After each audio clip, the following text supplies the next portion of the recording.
Bienvenidos, esto es Radio Sefarad y estas son las noticias, comentadas como siempre por Jorge. ¿Cómo estás? ¿Qué tal, Alejandro? Vamos ahora con los titulares del día. Nueva resolución de la UNESCO ignorando vínculos judíos del Monte del Templo. Detienen a 2 niños palestinos de 8 años que fueron enviados con cuchillos para atentar en un asentamiento. La célula yihadista de Ceuta, detenida el año pasado, estaba ultimando los preparativos para atentar. Portugal solo ha aprobado 292 solicitudes de nacionalidad para sefardíes, apenas un 8% de las cursadas. Tras las noticias volveremos con la agenda cultural. Ahora hablamos de esa primera noticia, y es que la UNESCO vuelve a acaparar protagonismo, aunque solo sea a nivel simbólico y mediático, en el conflicto entre israelíes y palestinos. Y una vez más en torno a Jerusalén y concretamente el lugar más disputado, el Monte del Templo, Har Habayit en hebreo, para los judíos, o explanada de las mezquitas, Haram al-Sharif, o noble santuario para los musulmanes. Una nueva resolución aprobada en París critica a las autoridades israelíes por sus controles y excavaciones en el complejo del casco histórico. También las acusa de no respetar la libertad de culto y acceso de musulmanes a la mezquita Al-Aqsa. La resolución fue presentada por Kuwait, Túnez y Líbano a propuesta de palestinos y jordanos y vuelve a definir el santuario de Jerusalén solo en su acepción musulmana. En señal de protesta, el primer ministro israelí, Benjamin Netanyahu, ha llamado a consultas a su embajador en la UNESCO, Carmel Shama Hacohen, quien, tras la votación, lanzó una copia del texto a un cubo de la basura con un cartel con la palabra «Historia». Netanyahu, que definió la resolución como la continuación del teatro del absurdo, añadió: «Fuerzas del Islam radical destruyen mezquitas, iglesias y sitios arqueológicos, mientras Israel es el único país en la zona que los protege y permite la libertad de culto a todas las religiones. Quien debe ser condenado no es Israel, sino el Comité del Patrimonio Mundial». Sí, son palabras muy duras, pero que son palabras que tiene toda la razón, porque esto, lo que pasa que cualquier declaración que a partir de ahora mencione de alguna manera algún lugar santo en Jerusalén, lo hará y lo seguirá haciendo según la nomenclatura, únicamente según la nomenclatura árabe y no sobre la base del respeto de que eso es una ciudad santa para otras religiones, como mínimo.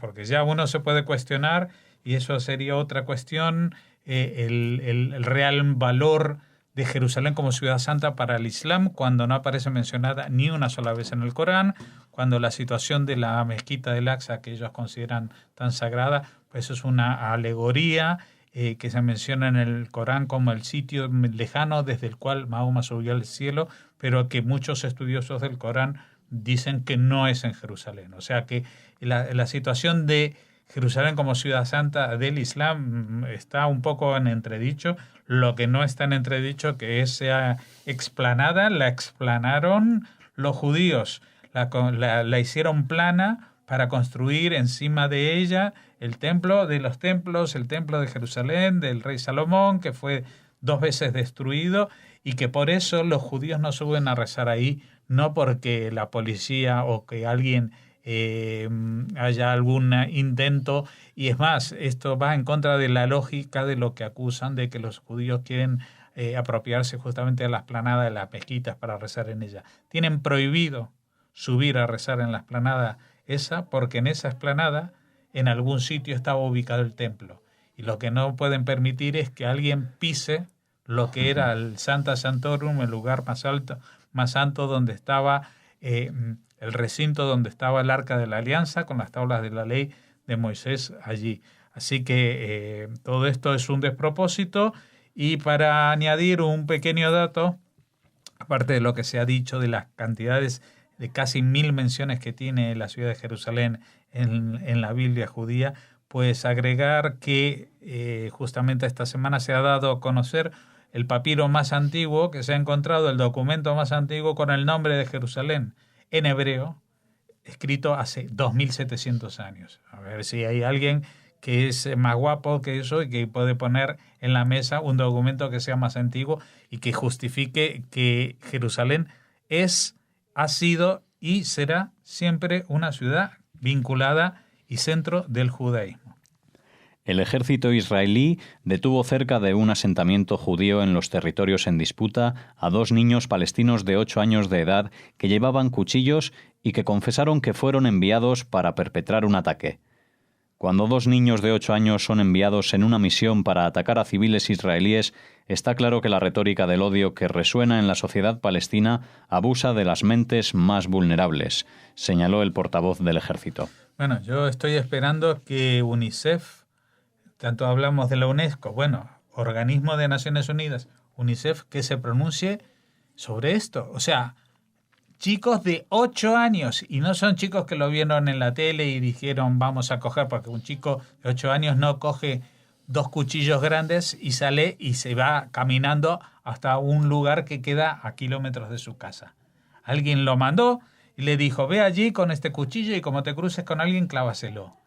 Y es así como suena, y los padres que mandaron eso, te aseguro, Alejandro, que aunque no entre en la mente de nadie de buen pensar en Occidente, pero lo que están esperando es que al niño, cuando lo vean con el cuchillo, alguien le dispare y lo mate, para convertirlo en un mártir, en un shahid, porque es lo mejor que puede pasar según su ideología y aparte según su economía, porque por cada uno de estos mártires, pues la autoridad palestina les pasa una subvención que para ellos es astronómicamente en cantidades de dinero, que por supuesto no son producto del trabajo de los palestinos o de la autoridad palestina o de los...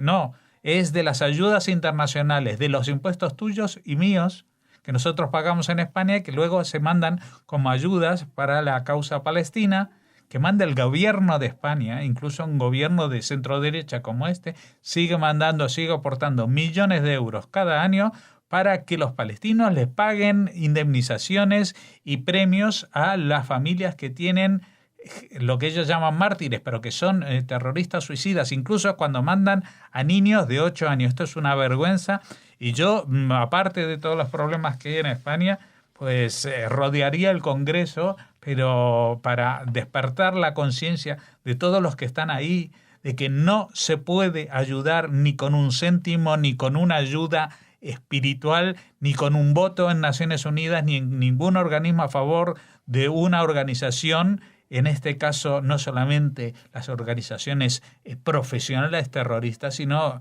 una organización como la Autoridad Palestina que subvenciona, que paga con nuestro dinero a las familias que mandan a sus niños de 8 años con cuchillos a matar gente. Los 6 detenidos de la célula yihadista desarticulada el año pasado en el barrio del Príncipe de Ceuta estaban ya entrenándose para cometer acciones terroristas en España tras los atentados contra la revista Charlie Hebdo y el supermercado Kosher de París en enero de 2015. Así lo ha declarado en el juicio el Policía Nacional responsable de las diligencias de la operación, que ha destacado que la misma tuvo que acelerarse tras unos meses de pesquisas al comprobar que habían habilitado en la azotea de una de sus viviendas un gimnasio improvisado para prepararse físicamente para actuar al modo que lo hicieron los terroristas de París. Ha añadido que ya habían conseguido armas y que estaban en la última fase antes de encontrar la oportunidad, que a juicio de los investigadores iba a ser tras las reacciones contra los yihadistas por los atentados de París. Sí, esto es, digamos, lo que se está viendo en una causa contra una célula que fue detenida el año pasado, una célula yihadista de aquí, de España, de Ceuta, y que no iba a viajar a Alemania a atentar, que iba a atentar aquí, en España, a la vuelta de su casa o en el coche o en el autobús en el que usted viaja habitualmente. O iba a disparar en la calle o iba a disparar en la puerta de un colegio o lo que sea, porque estos iban a ser con la intención de causar el mayor terror posible, igual que los terroristas que actuaron en Francia tanto en enero como en noviembre del año pasado, del 2015. El tema es que esta célula fue detenida antes de las acciones de noviembre, así que la inspiración les vino de estos actos de enero, cuando atentaron contra la revista Charlie Hebdo, el supermercado Kosher, una policía de tráfico, etcétera, etcétera. Toda esta serie de atentados con que empezó el año 2015 y con el que Francia abrió los ojos o entreabrió los ojos a lo que es el terrorismo doméstico que ya habían habido avisos en Toulouse en el año 2012, pero como entonces las víctimas solamente fueron judíos, pues no les preocupó demasiado. Solamente empezaron a reaccionar cuando las víctimas eran franceses sin ningún adjetivo más allá de eso. Y estos estaban a punto de actuar y lo que conocemos ahora son los detalles del juicio de los investigadores. Y ellos afirman que decidieron actuar porque ya no solamente tenían las armas, sino que se habían montado un gimnasio para entrenarse, para formarse, y vamos, le faltaba solamente sacar el registro de la propiedad o el permiso de terrorista en la autoridad competente. Felicitamos otra vez a esta acción que no es de ahora, de las fuerzas de seguridad, y esperemos que las fuerzas del orden y de la ley especialmente respondan con la misma manera contundente que se lo han currado las fuerzas de seguridad. Es decir, que esta gente no salga a la calle por mucho, mucho, mucho tiempo.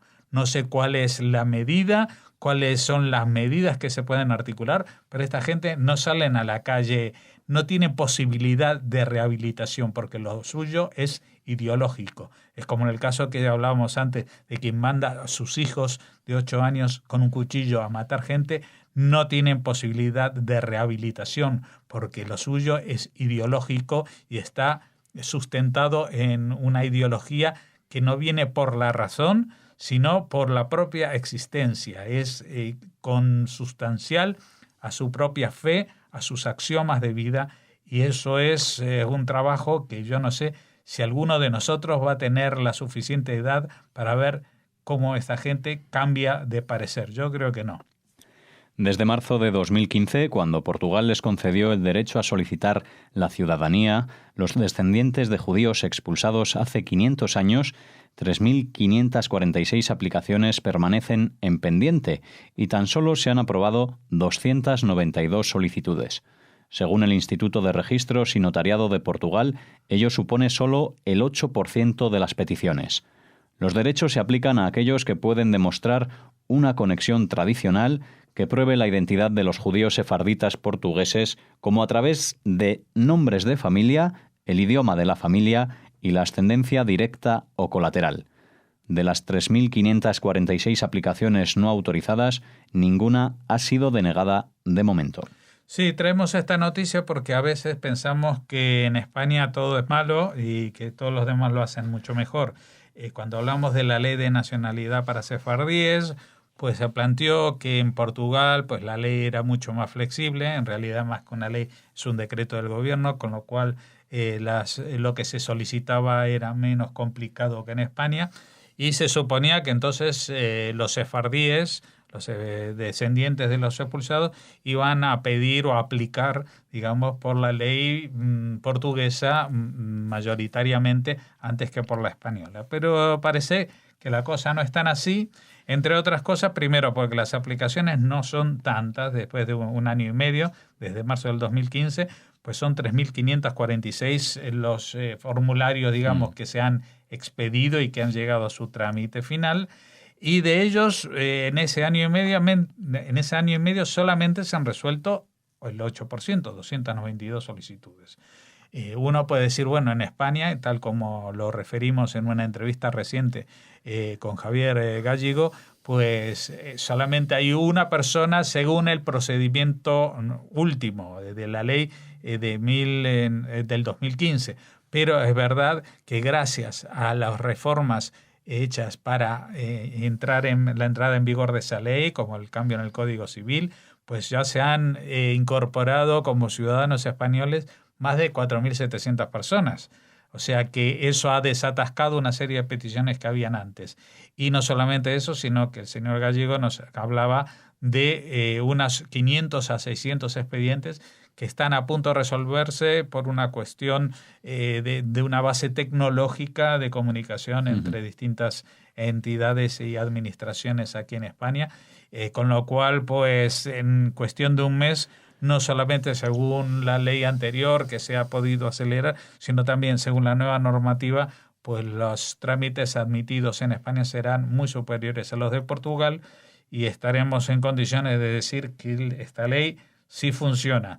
Y también puedo decirle a la gente o comentar a la gente que se está trabajando también en posibles reformas o mejoras, especialmente en temas que también mencionamos en la entrevista, como con gente que tiene más de 70 años que podría estar exenta de algún tipo de examen, etcétera, etcétera. O sea que se están flexibilizando, se están articulando cómo llevar a la práctica estas modificaciones y esperemos que esta ley finalmente, cumplido su término después de 3 años y una posible extensión a 1 año más, pues haya cumplido su cometido de dar respuesta a la iniciativa de tantos sefardíes en el mundo que añoran tener este vínculo con la tierra de la que salieron expulsados sus antepasados hace más de 500 años. Bien, pues terminamos aquí las noticias. Haremos una pausa para volver con la agenda cultural y les recordamos que el lunes estaremos de nuevo con ustedes con noticias diferentes y desde luego les deseamos un buen Shabbat Shalom. Shabbat Shalom para todos. Muchas gracias.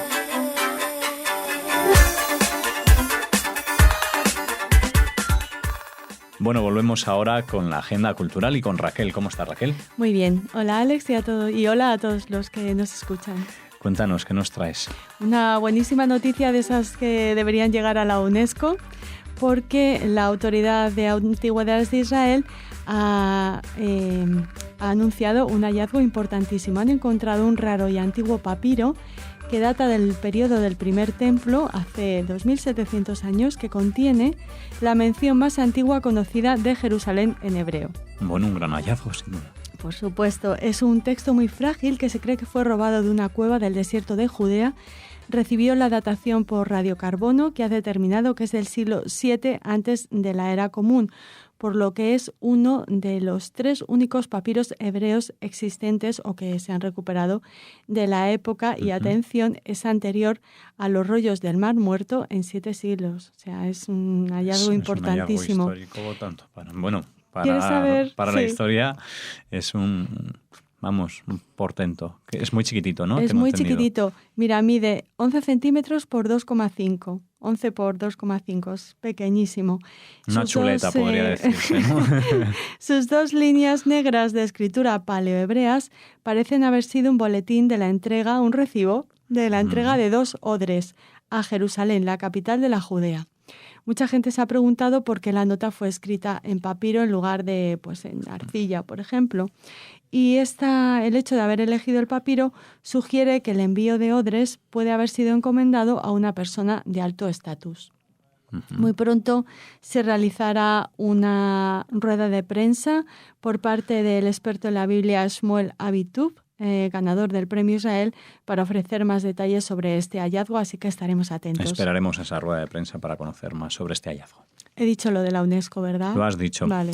Bueno, seguimos. Seguimos con historia, ¿no? Seguimos con historias de la historia, en este caso de la que vincula a España con la Shoah, con el Holocausto y con la Segunda Guerra Mundial, porque va a llegar a Hollywood la historia de las 3 hermanas de Rivadavia, las hermanas Touza, que ayudaron a unos 500 judíos a huir de los nazis desde Galicia a Portugal. Este anuncio de esta superproducción de Hollywood ha corrido a cargo del director de cine y escritor Emilio Ruiz Barrachina, que es responsable del guión. Ajá. Ya se había tratado la historia de las hermanas Touza en otra película reciente, Lobos Sucios, de Simón Casal. Producción española, pero... Sí. Tuvimos la oportunidad de hablar con el director, pero claro, si llega a Hollywood, eso significa que va a llegar al mundo, ¿no? Y la financiación y el presupuesto que hay detrás es mucho más alto que el que... Pues mira, se habla de entre 20 y 25 millones de euros. Fíjate. La idea es rodar en 2018. Ya tienen elegidas varias localizaciones, tanto en Galicia como en Madrid, y en otros puntos de Francia, Alemania y Nueva York. El hilo conductor de la película es un niño limpiabotas llamado Martín, que tras ser delatado por colaboracionista con la red que ayudaba a los judíos a llegar a Portugal, viajó a Estados Unidos con una pareja de alemanes y 60 años después regresa a Rivadavia. Barrachina, el director, el creador del guión, ha avisado de que hay aspectos que ha modificado respecto a la historia real. Por ejemplo, el nombre de Lola Touza, la hermana que trabajó de manera más importante en la organización que ayudaba a cruzar la frontera a los perseguidos por los nazis. En la película se llamará Isabel en vez de Lola, pero bueno, el papel, la hazaña de las hermanas Touza, Lola, Julia y Amparo, pues será bien retratada seguro en esta película, de la que estamos deseando saber más, así que intentaremos hablar con Emilio Ruiz Barrachina. Bueno, pues esperando esa entrevista y esperando que todo se desarrolle, pues vamos a continuar, si te parece, con más cultura, porque vamos ahora con lectura, ¿no? Con la habitual recomendación literaria de los viernes, que en este caso es Trina, que diría un clásico, porque son 3 los libros que les recomendamos, repasando un poco las recientes presentaciones que se han hecho de ellos y las entrevistas que ofrecimos aquí en Radio Sefarad. Empezamos Vamos con el primero, si te parece.